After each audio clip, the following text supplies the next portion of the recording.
Hey everyone, thanks for joining. Today I'm speaking with Matt McManus. Matt is a professor of politics right now at Tech de Monterey, and this fall he'll be at Whitman College. He's also an author of Myth and Mayhem, a leftist critique of Jordan Peterson. And I got to know Matt because I read two of his articles, and they were both. One was about postmodernism on the right, so it was conservative postmodernism, and the other one was called "Why Jordan Peterson is Always Wrong." And they were both kind of intriguing, and there's stuff I agree with, and I was hoping he could come on and talk. So, hi, Matt. Thank you for coming on. Yeah, thanks a lot for having me. Yeah, so, like I said, I know you from these three things. We were just talking a little bit before, but if you want to tell people a little bit about yourself and why you started critiquing this specifically, because I noticed some similar things, but I didn't know enough to call it postmodernism, and now I'm starting to see that. So, I mean, if you wanted to go into like where you came from and how you started going on, like thinking and writing about this. Sure. So I finished my PhD at York University in 2017, right around the time when Donald Trump was elected. And like everyone else, I was shocked by this. Right. I mean, I wasn't a huge fan of Hillary Clinton, but I fully expected that she was going to win, and more or less the status quo would carry on as normal for the next 4 years. And at the same time as being shocked and appalled by it, because I deeply disliked his xenophobia and his approach to the truth. It's certainly an interesting phenomena from a political sciencey, political theories type perspective. And what really struck me about the Trump administration was some of the rhetoric it used, dismissing truth claims, talking about elites and epistemic authority. That's my term. And so what I decided to do was go back and start looking at some of the classics of the conservative tradition to try to figure out why it is that Trumpism emerged. And what I found was quite intriguing, which was that a lot of the stuff I encountered in the classics of the conservative tradition wouldn't be out of place in what we would characterize as postmodern theory, which I'll get into in a few seconds. And that's when I started to make the connection and came up with the idea that maybe what we were seeing was a distinctively postmodern form of conservatism with the emergence of people like Donald Trump, Viktor Orban, Jair Bolsonaro, and some others. Okay, yeah, the postmodernism on the right now. I've spoken with James Lindsay a couple of times, spoken with Helen Pluckrose, and now I'd read some way back, so like early 90s. But yeah, I mean, when I was speaking to James Lindsay, he was describing it as, I'm going to get the name wrong, it was like Broyard or something like that. Mm-hmm. He said like that was more where the right was coming from, whereas Derrida was more where the left was coming from, and they were both kind of branching off from Foucault. And lately I've been seeing Helen Pluckrose saying that she's been reading libertarian writings that are kind of similar or some outright praising Foucault. So that's, to me, that strikes me as very bizarre. Yeah, marriage of heaven and hell, I suppose, in some circumstances. But, I mean, I'm not the first person to point out that there are some very interestingly conservative dimensions to postmodern theory. So people like Jürgen Habermas accused Foucault of actually being what he called the young conservative in the 1980s. And you also see people like Terry Eagleton in his book, The Illusions of Postmodernism. Terry Eagleton is a Marxist critic who points out that if you look at Foucault's argument that, look, there's no ahistorical way of ascertaining truth claims. Everything is contextually and traditionally located, and we have to respect that and not try to get out of it. Eagleton pointed out that you could see very similar reasoning in the work of people like Edmund Burke or Michael Oakeshott. The only difference being, of course, that Foucault interprets this way of looking at the world as a reason to try to emancipate yourself from structures of power, whereas these conservative thinkers would insist that what you need to do is instead settle with them, reach an accord of some sort. Yeah, when you mentioned the language with Foucault, now the way I see it is this: if you take postmodernism and if you take, for lack of a better term, science, just science as a methodology, if you take that from the science side of things, they might say, okay, we might never actually know the truth, like an objective truth of reality, but this methodology will give you a close approximation that everyone can agree upon. Whereas the postmodernists say you'll never be able, there is an objective reality in the background. You'll never be able to get at it because your language creates your own reality for you, and for everyone else that's going to be different. Whereas from like the way I see it from the science side of things, scientists say, yes, we might not be able to completely 100% get an objective truth of reality, but we can use language to describe it as close as possible. Whereas the postmoderns, so they both agree that there's an objective reality. It's just how they want to come about defining it, I think. I think that's where the difference is between those two. Yeah, I mean, there's a lot of debate in the philosophy of science about why it is that science functions so well when it comes to describing how the physical world, at the very least, operates. And I think the best explanation for this is given by somebody like Karl Popper, right? Which is that precisely the way you described it. What science does is it makes testable claims, and then it tries to falsify those claims. And if you can't falsify a claim about how the empirical world works, then you have a pretty good basis for supposing that it's true, at least until a better kind of claim comes along, or that earlier claim is falsified. What postmodern theorists will do, kind of in the way you described, is argue that the reason why it is that we can never gain an objective picture of truth is because our language is limited in its capacity to actually describe the world that we inhabit. And there are a lot of different theories about why that is. We can discuss some of them if you want, but Derrida has a different approach than Foucault, for example. But the political dimension of this, of course, is that since there's no way of adequately describing the world the way it is, what matters to some extent is whose vision of it gets social currency and cultural currency. And there's all kinds of power dynamics and political interactions at play there, which is why postmodern theorists think it's really important to talk about who it is that's able to set the terms of discourse. Okay. Well, thanks. Like, I just wanted to get a couple of things about postmodernism straight, because, again, I read it a long time ago, so I'm a little fuzzy on it. Like, I've been kind of comparing what's going on the left and what's going on the right, and I said there's a lot of similarities between these extremes, like, you know, people like the horseshoe theory and all that stuff. But yeah. I was saying, forget it. It's more of a circle now. They're just too similar. Like, I honestly don't see much of a difference between a Candace Owens and, let's say, a Cortez, right? Like, I really don't. But the critical race theory and the intersectionality, I started reading a lot of that. Mm-hmm. And now that, when I read it, I'm like, it didn't quite ring true with postmodernism. You know, and then when I started reading more critiques of that stuff and trying to find out more about it, then, like, I hadn't read critical theory at all until recently, or even heard of it, right? So when I started looking into that, so I don't want to come off like I'm any kind of expert on that or anything like that, but, you know, when I started reading that made a little bit more sense. I wouldn't worry. I don't know if anybody is actually an expert in that, right? It's too big and too opaque a field. But, like, so that started making more sense with, like, the critical theory, the intersectionality and all that stuff, right? And I could see some of the postmodernism where they talk about the language and then creating the, you know, the power structures and all that. But it was only recently when I started hearing people, and I like read your article, and I started looking at the right, and it seems like kind of like the left is divesting itself of postmodernism, except for maybe queer theory, where they kind of still go back to Foucault. And the right seems to, like, even if they're not naming it or whatever, they seem to be picking that up. And you're getting this real, like, I'm sorry, the United States is screwed right now, and Canada's not much better off. Yeah, so, I mean, this is one of the things that I talk about in my book, The Rise of Postmodern Conservatism, which is that it's important not to see postmodernism just as a theory about language and power, which is what we discussed earlier, but also as a cultural condition, which is something that we're all imbibing at the moment. And my argument is that once you see postmodernism as a cultural condition, it's easy to understand why it is that you wouldn't see just left-wing variants of postmodern politics, but ultimately right-wing variants of postmodern politics. And the left was defined, certainly through the 1980s, the new left, by postmodern progressive politics. And it has some accomplishments to its name and some limitations.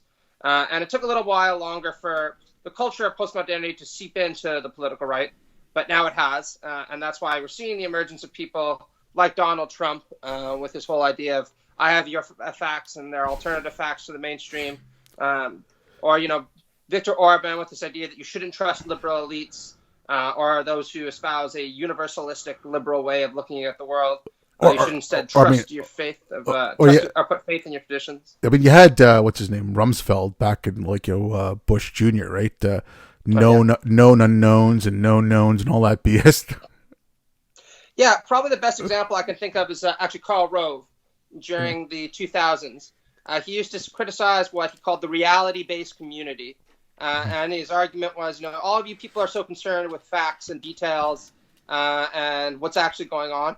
But we're an empire now. And as he famously put it, we're going to create our own reality. So there are a lot of antecedents to Trumpism and postmodern conservatism as we see it now that we can appreciate retrospectively. But yeah, Rumsfeld, Rove, Bush, there are plenty of them.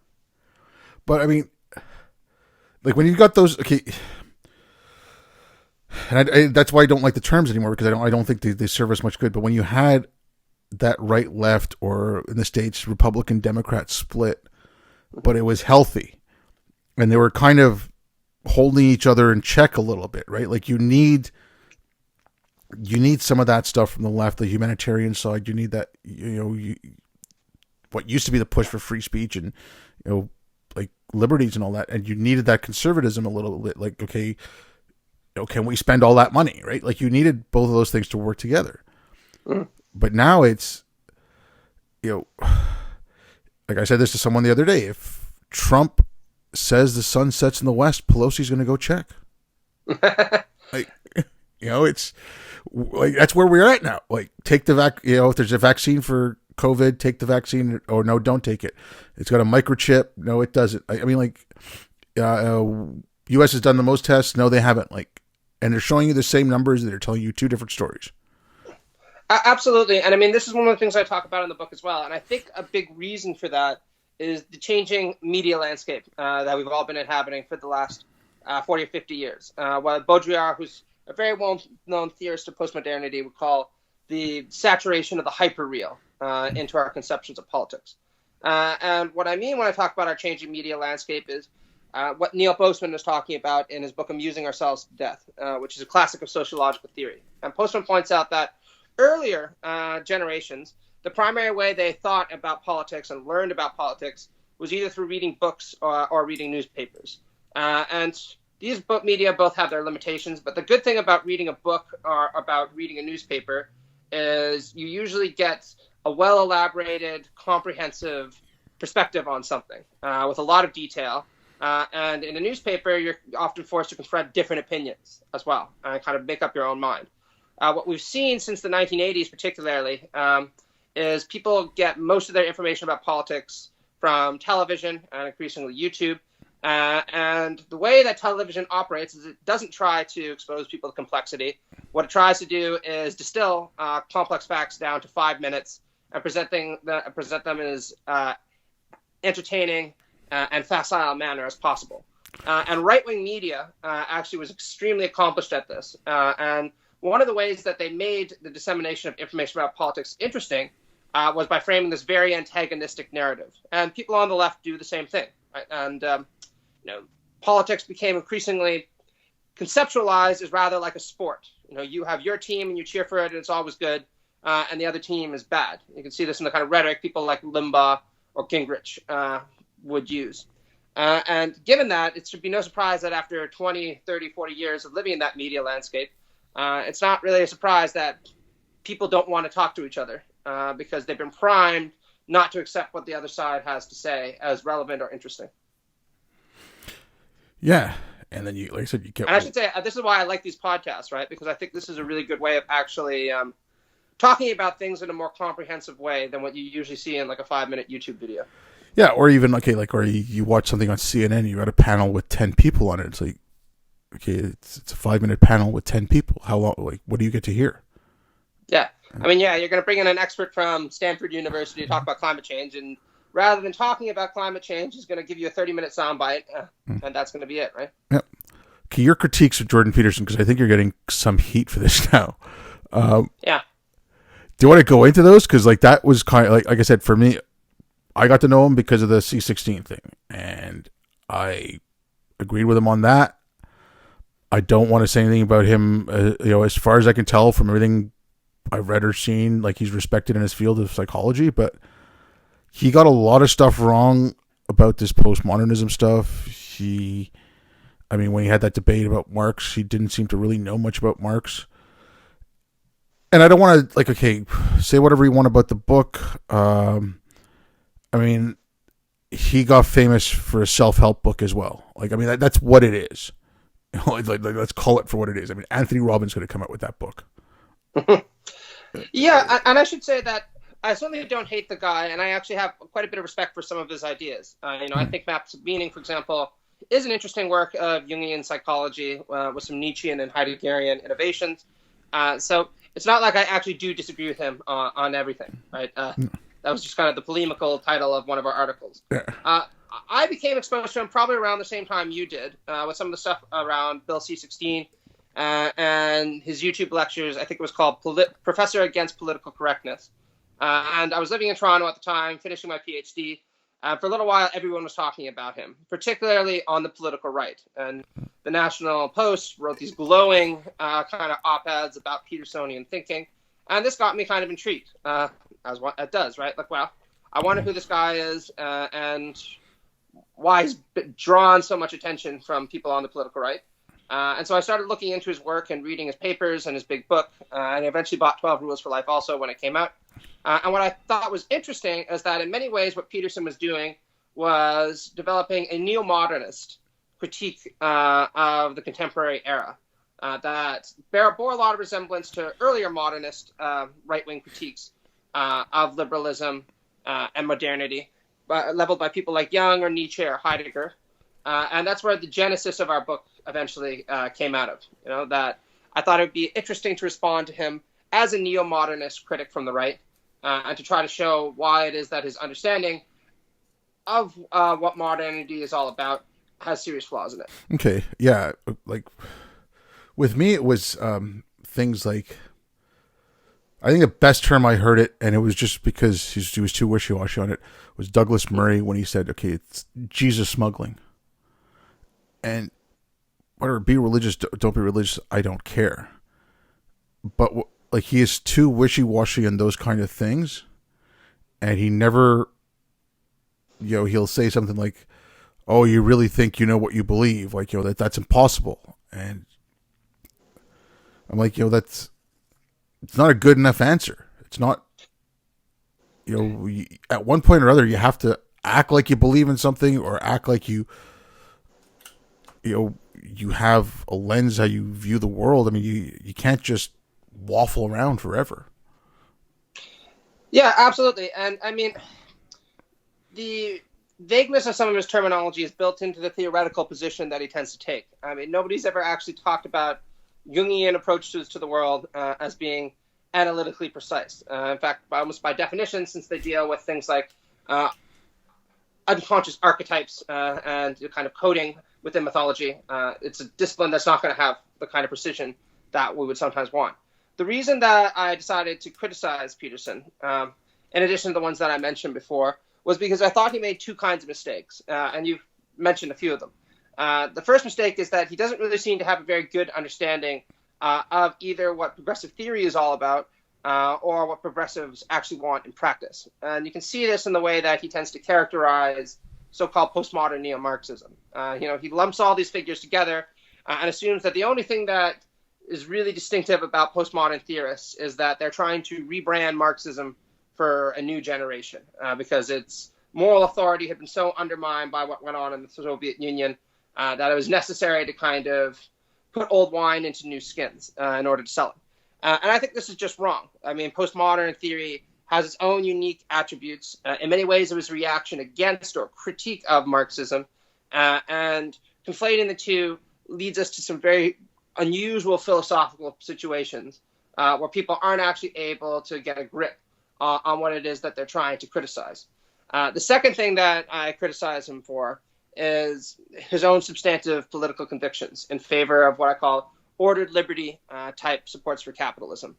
So Peterson's own political convictions seem to be that, well, people should be free to a large extent, but they should also try to settle into the contemporary neoliberal era where we're going to have markets are going to be competitive, and certain people will inevitably reach the top of a hierarchy through their own competence and abilities. And this is a good thing. And what I criticize him for is that we should be much more skeptical that the status quo that we've been living in over the last 40 years is actually the best that we can do. And one example of that, of course, is that while capitalism has brought unprecedented wealth and opportunity to many across the globe, it's created extremely inegalitarian and often very unjust forms of social organization that have been detrimental to many, many people across the world. 700 million right now starving. And we should be a lot more imaginative and trying to think about how we can improve the situation rather than just trying to accommodate ourselves to it. Yeah, no, okay, I agree with all that. Like that, if you look at the capitalist societies, and I think the term socialist societies gets thrown around a little bit too much and a little bit too liberally. Like people say, "Oh, Canada's socialist." You know, the Scandinavian countries are socialist. I'm like, okay, no, Canada's a capitalist country. It's okay. They're all blended economies. They all have private ownership. They're all capitalist, but they have strong social nets. And I think you need more stuff like that than purely one way or the other. Yeah, absolutely. And I mean, one of the things that I consistently argue is that none of the things that I want to achieve as a liberal socialist, which is how I identify myself, a liberal socialist in the vein of people like Jürgen Habermas or John Rawls or Salah Benhabib, all of it has been achieved in some way, shape, or form in the European social democracies. So I certainly don't think that we should be trying to radically remake the world. What I think we should be doing is looking at Sweden, looking at Norway, looking at Denmark as models for where our society should go moving forward. And one of the silver linings to emerge from the COVID crisis is I think that people are starting to see that there will be a lot of benefit from cooperating together and trying to distribute resources in a more egalitarian manner, not only because this would be fairer, but also because it would help us weather situations like the one we're in right now more effectively. Yeah. And I mean, okay, one thing I'll say about Canada, and it's just like the medical system, like I like it. You know, a few years ago, I had a kidney removed. I mentioned that I've talked about this before. It cost me $35 a day to stay in the hospital. That was it. Yeah. You know, like that's awesome. Job was done really well. You know, barely a scar. So yeah, like everything's fine. But I can't remember how far back ago it was. I don't want to give an exact year, but I want to say maybe about 10 years ago when they started allowing private clinics to open up. I think that made things a little bit better. Like if you give both the options, right, you have a very good level of socialized healthcare. Like I'm just talking about this one aspect of it. You have a very good level of socialized healthcare, but if you let those doctors who work in the National Health Program, if you let them open up a private clinic where they can spend half their time, if they're good doctors and there's a demand for their service, that's the market making them more money, and I'm all for that. Yeah, and there are a number of socialized medical systems in the world that actually blend the two quite effectively. So what a number of the European social democracies will do is they allow their medical practitioners to operate privately, but medical insurance is funded by the state. And you can use your insurance to access any kind of medical resources in the private sector that you want. That might be something that people can consider because it allows people, of course, more choice in who they want to go to and the kind of services they want to acquire, while at the same time ensuring that everyone is covered to a very high level. So I don't necessarily think that state-organized health systems are the best. There's a lot of different options we should look at. I think that we should just be we should just be aspiring to the most coverage that we can possibly obtain at the highest possible level for everybody. Yeah, I mean, I just wanted to pick on, not just say pick on, but I just wanted to focus on healthcare because there's so much that you can't, we couldn't talk about it all because there's way too much of it.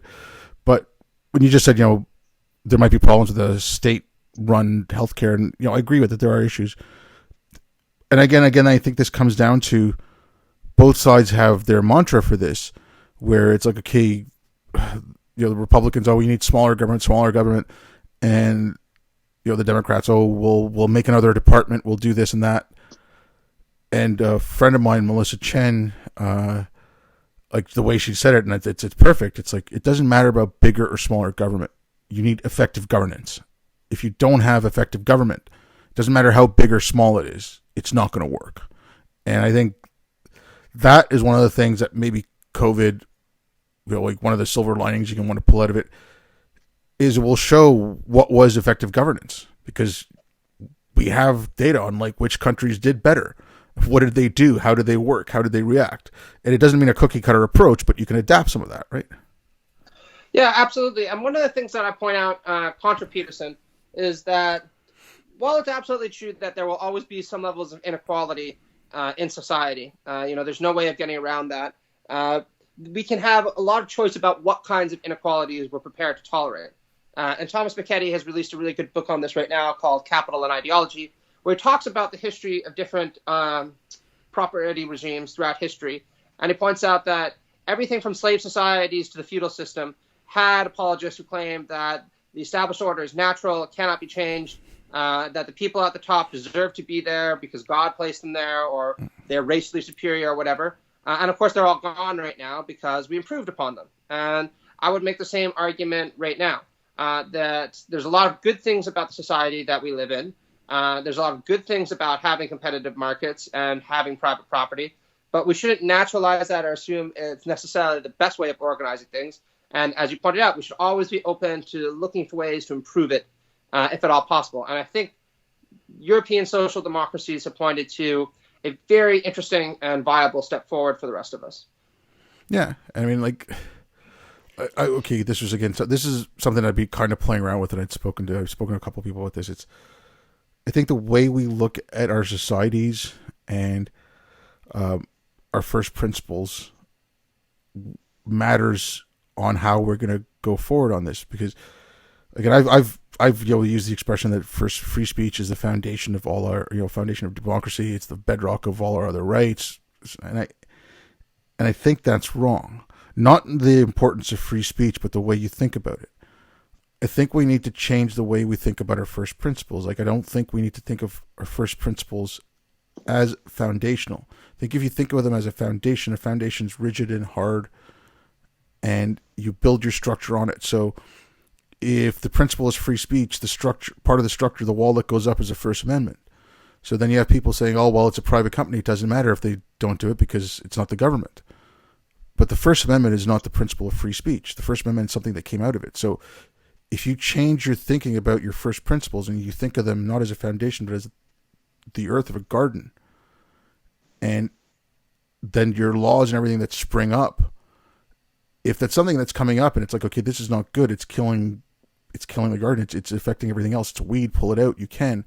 Whereas if you've got something like the First Amendment, I mean, you basically have to tear that down if you don't like it. Like, if it's a foundational thinking, right? If you're thinking it's foundational like that, and it's like, the principle, like, you won't think about that foundation until it goes bad. Whereas if it's a garden, you always have to look at it. I think we've lost track of what our first principles are, and we need to go back to those. Yeah, absolutely. And this is one of the reasons why I think philosophy and critical theory can be extremely helpful, because they force you to interrogate what you take to be first principles and determine the role they should play in framing your understanding of the empirical world and what is just and unjust going forward. When it comes to things like free speech, I'm very committed to the idea that free speech and deliberation are an integral part of democracy and democratic culture. And they're one of the most astounding developments to emerge, particularly in the law of liberal states over the last millennia. Saying that, we need to be really clear on what the role of free speech is. It shouldn't be to sit there and espouse hatred. It shouldn't be there to sit there and espouse falsehood. It should be to facilitate people dialoguing with one another and reaching a richer and more harmonious understanding of how the world operates and what we should all be achieving together. And when we approach the things that way, we recognize that speech is just one part in a much richer puzzle. It's not the be-all and end-all. There are other things that we should be prioritizing as well. For instance, achieving a more fair society, which would be very important, by ensuring that we treat others well. And these are areas where our society falls short right now. Yeah, no, I mean, okay, like I said, I just picked out one thing because I'm saying, okay, you have to decide what those principles are, but I think you have to Like you can't then coalesce all that into like a hard, rigid foundation and forget about it, because even people, okay, there's organizations like FIRE. Like I said, I don't want to say an absolutist, because I don't believe in, like, I think the First Amendment, as far as laws goes, says it the best way. Like, an immediate and imminent threat of harm, like that's where the limit is.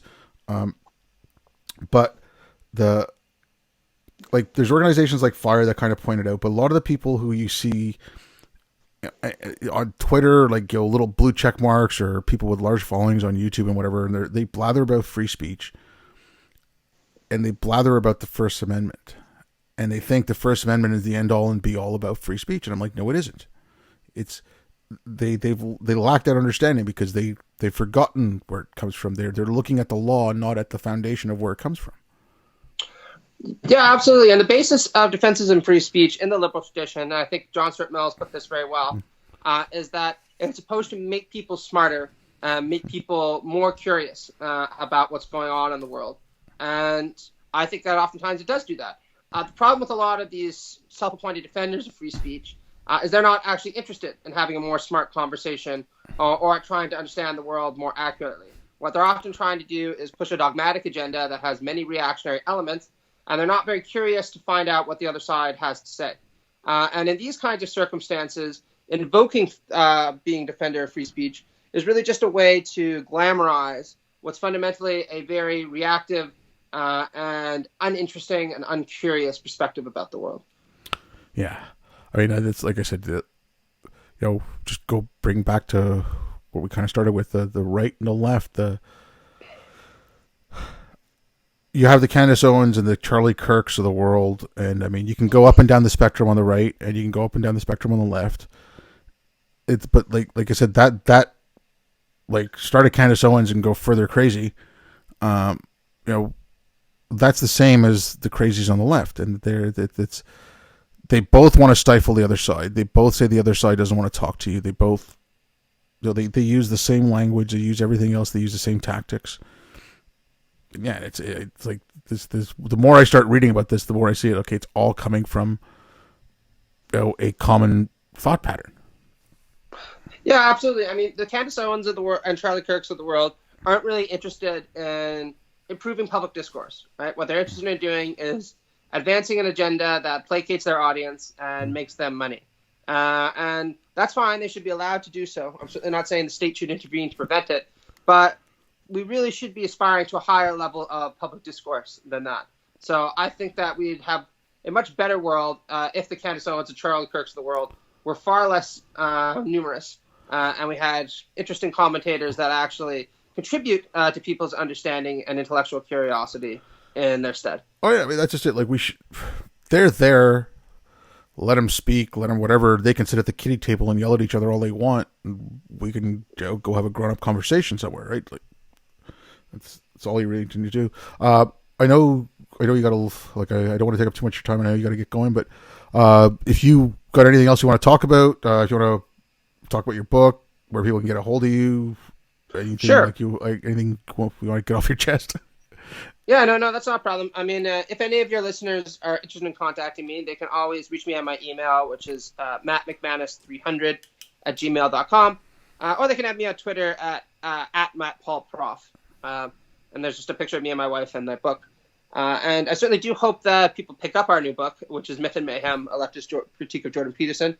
And if they're a fan of Professor Peterson, I hope they think our critique is interesting and they try to take it seriously. Or if there's someone who feels compelled to just disown or dislike everything that Peterson has to say, I hope they still read the book and try to appreciate that he is worth taking seriously and engaging with as a critical foil. Yeah, all right. Well, thanks a lot. And thanks, everyone, for joining. No problem. And I'll be back.